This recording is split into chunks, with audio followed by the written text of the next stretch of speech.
I think that over the course of, 2020, our eyes being open to just the reality of humanity. Yeah. Let's kind of draw the conversation to, the whole situation with George Floyd, Ahmaud Yeah. Arbery, Yeah. all of that. Let's talk about the humanity of it and what it meant for you as a Black man. Both of you guys are on the West Coast. Yeah.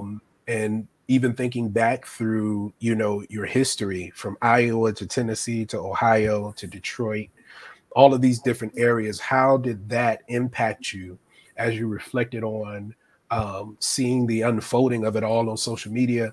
I know that, Eric, you spend 10 hours a day in the studio. So, you probably didn't catch it until it all hit you at one time, and then you spend hours, downloading. Talk to me a little bit about you guys's experience, where you were when you found out, when all of this was unfolding, and how it impacted your lives.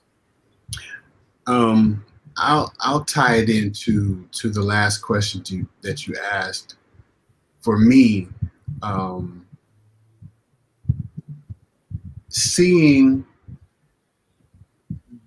the disregard for what we as Black men, or as Black people, period, were feeling during that time, more specifically, seeing how some of my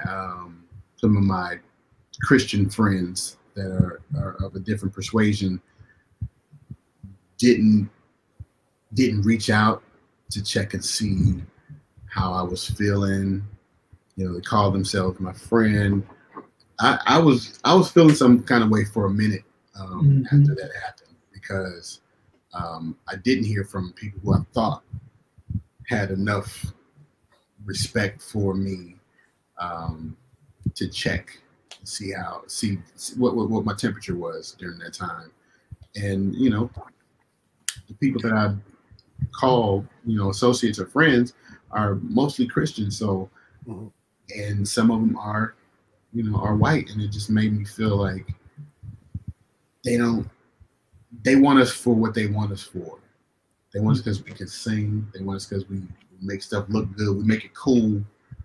And just the way we get down, the way we church, you see them trying to emulate that. But when it came to this heart issue, this social issue, this race issue, it was kind of like this. Right. We want that part. We just want y'all. Can y'all go back to giving us those bomb songs? Can you sing at our church on Easter Sunday? No, I can't sing at your church on Easter Sunday. You know why? Because you didn't check on me when all the stuff was going down with George Floyd.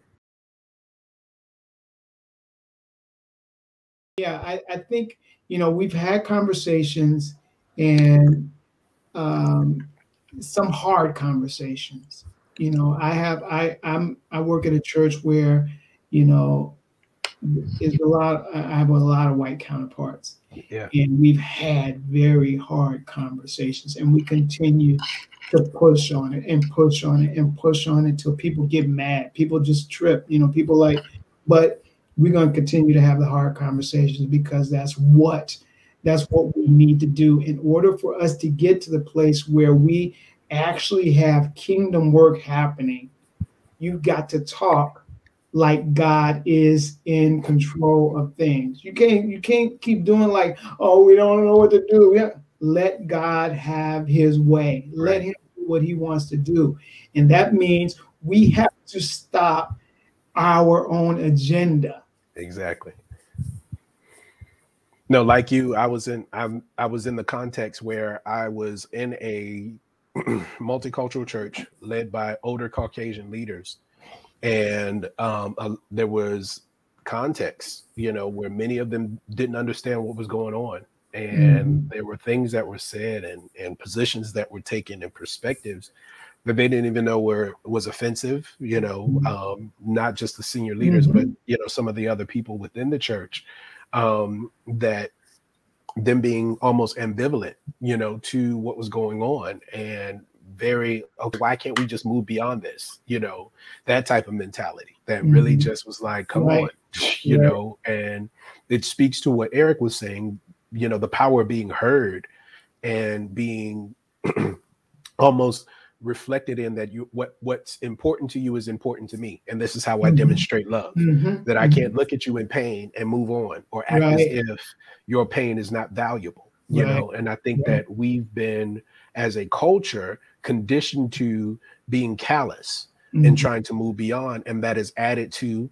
even some frameworks of mental instability, some framework of emotional instability, because you can only hide away and pack up so much emotion, so much pain before it comes out in a very unhealthy way. Yes.